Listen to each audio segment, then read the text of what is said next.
Water is as old as the earth. As far as we know, the amount of water on Earth has never changed. That's amazing when you think that the water in your faucet may have been deep in the sea millions of years ago, or it may have been in a glacier for 1,000 years. When you are done with it, it goes down the drain, and sooner or later back to a lake or ocean, where it may rise up into the sky and form a cloud that travels around the world to be used again. All over the planet, the sun helps nature recycle water in the water cycle. The water cycle has three main parts. Evaporation is when water turns into invisible water vapor and rises into the air. Condensation is when water vapor forms clouds, dew, or frost. And precipitation is when water falls from clouds as rain, snow, sleet, or hail. There's also a fourth part to the water cycle. It's called runoff, and that's when water runs downhill to flow into streams, lakes, or oceans. In the water cycle, we see water's different forms and properties. It can be solid ice that does not change shape, liquid water that moves and flows, or water vapor that floats in the air. The parts of the water cycle can control the climate of cities worldwide. Some places stay warm and wet, while others stay cold and dry. The water cycle is like an engine, and the fuel for it is heat from the sun. The more heat that comes from the sun, the faster the water cycle works. At night, and even in places where you don't have much heat, the water cycle continues as liquid water changes to ice or water vapor, and back again. We call these phase changes. The water cycle makes sure that clean water falls from the sky and is spread around the earth in one way or another. This makes it possible for people, plants, insects, and animals to survive and live almost anywhere. Evaporation is when tiny water droplets rise into the air as clean water vapor. Heat from the sun makes evaporation go faster. That's why if you heat a pot of water for a long time, it turns to steam and the water disappears. Moving air or wind also speeds up evaporation. Water vapor is invisible, but when there is a lot in the air, we feel the moisture on our skin. In the summer, people say the air is humid when it is filled with water vapor. After the rain ends on a warm day, we watch how quickly puddles and pavement dry off as the water evaporates. From salty oceans, lakes, and even swimming pools, water evaporates as fresh water. It is not always easy to notice when water is deep, but if you watch closely and take measurements, you'll find that all water evaporates into the air. Water that is in the ground can also evaporate, but that is slower since soil particles get in the way. Trees and plants help water turn into water vapor through transpiration. Transpiration is when the leaves of plants give off water that evaporates into the air. In a forest, transpiration plays a big part in the water cycle. The roots of plants, bushes, and trees pull water out of the ground, and then the leaves allow it to escape. You can do a simple experiment to prove this. Just put a clear bag over some leaves of a tree or bush for an hour. Examine it, and you'll find clean water. Did you know that ice can turn directly into water vapor without melting first? When ice turns straight to water vapor, that's called sublimation. Sublimation is how snow can disappear after a few days, even when the temperature stays below freezing.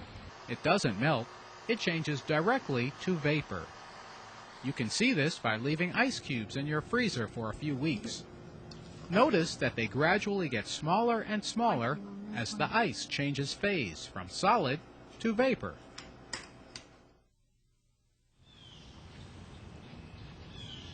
Condensation is when water vapor changes to a bunch of tiny water droplets that we see together as clouds. Sometimes these clouds are made of crystals of ice instead of water droplets. Condensation happens when air cannot hold any more water vapor. To make condensation, just keep filling the air with water vapor by evaporating more and more of it. When we shower, many of us make condensation clouds. The clouds that nature creates take on many shapes, sizes, and colors. They form at any height, and sometimes they even form on the ground as fog. These clouds make it easy for wind to push a lot of water around the earth to places that need moisture. Clouds can keep us cool by blocking sunlight during the day. Another way to make condensation is to cool the air. This can happen when wind blows over cool water or cool land, or when air rises up the side of a mountain. There are two special kinds of condensation when no cloud is formed. They both happen after a clear night with calm wind. Sometimes we wake up to find small beads of water on grass or cars.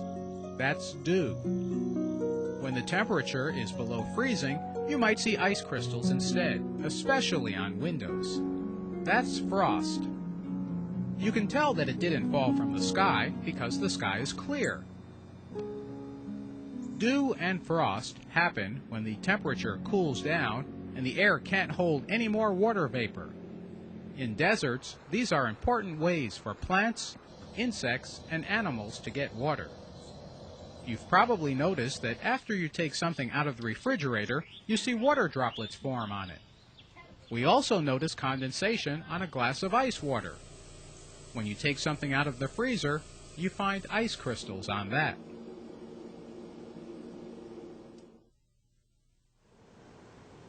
As clouds get thicker, the water droplets inside of them grow heavy enough to fall. Water or ice that falls from clouds is called precipitation. Precipitation is rain, snow, sleet, or hail. Rain can cool off a hot city, help to fill a reservoir, and supply water to ecosystems. Too much rain causes problems. Lake levels can rise and flood people's homes. Floodwater can drown animals, people, and even plants and trees. The places on Earth that get the most rain are near large bodies of water near the equator. Away from the equator, snow falls in layers to keep the ground from getting too cold. Too much snow at once can stop us from getting where we want to go. Snow that piles up is very heavy, and it may damage tree branches and property. Sleet is half-frozen rain or half-melted snow that can make a slushy mess. Hail is pieces of ice that fall from powerful thunderstorms. When hail is large, it damages plants, crops, trees, and rooftops. All precipitation delivers water to the Earth's surface. A scientist who predicts precipitation is called a meteorologist. Runoff describes what happens to precipitation after it hits the ground. It simply will run off, downhill. Of course, if it is snow, sleet, or hail, it has to melt first. But a lot of the water that falls from the sky flows in streams and rivers until it ends up in a lake or ocean. When water runoff is always in the same path, or when it is very heavy and fast, it carries pieces of soil and rock and moves them downhill. That's called erosion. You can see erosion by spraying water onto a pile of sand. Runoff from heavy precipitation can be destructive. It can fill streams with solid soil pieces called sediment that make it hard for fish to breathe. Heavy runoff can also carry pollution great distances. It can muddy the water so plants have a hard time getting sunlight to remain healthy. Runoff may weaken tree roots. It's always worse in cities with a lot of pavement. Runoff is also heavy in fields where there is little grass or plant life to help slow the water and soak it up. It's a good idea for any construction area to use fences to keep soil and pollutants from being washed away.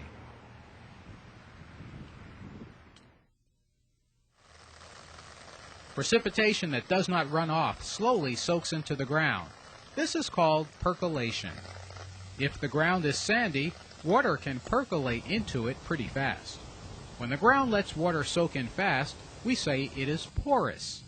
But if the ground has a lot of clay in it, then it's not very porous, and the percolation will be slow.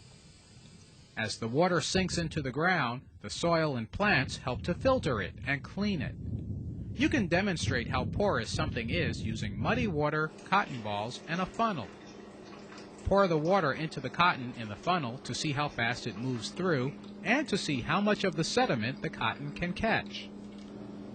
Water that percolates down into the ground is then called groundwater. All forms of water take a lot of heat from the sun to slowly warm up. Once water is warm, it takes a long time to cool down. So all parts of the water cycle control temperature, precipitation, and climate. Climate is the average kind of weather that a place has. Islands with a lot of sunshine near the equator have climates that are humid and rainy because the sun's heat speeds up evaporation, condensation, precipitation, and runoff. All parts of the water cycle are connected. In sandy deserts, dry climates include hot days and cold nights.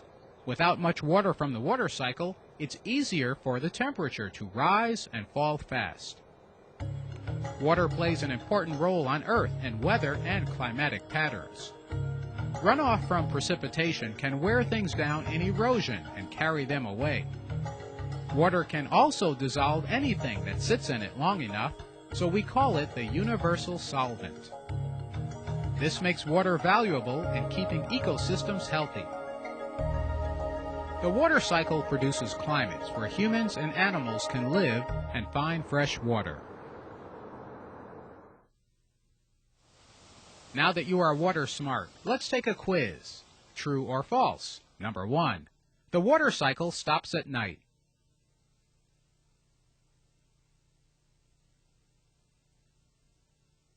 Number 2. Hail is a type of precipitation.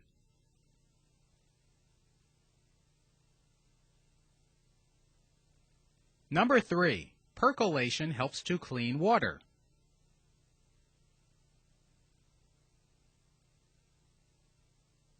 Number 4. Dew is condensation.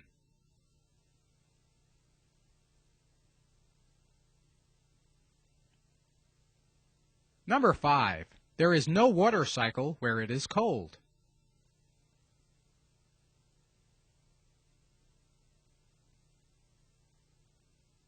Number 6. Evaporation is faster when it is warm.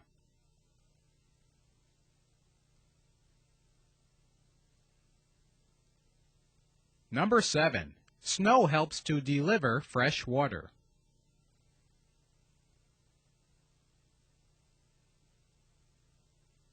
Number 8. There is no water anywhere in a desert.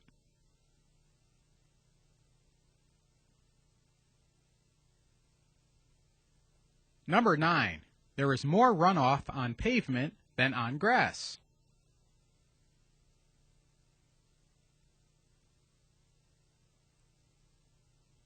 And number 10.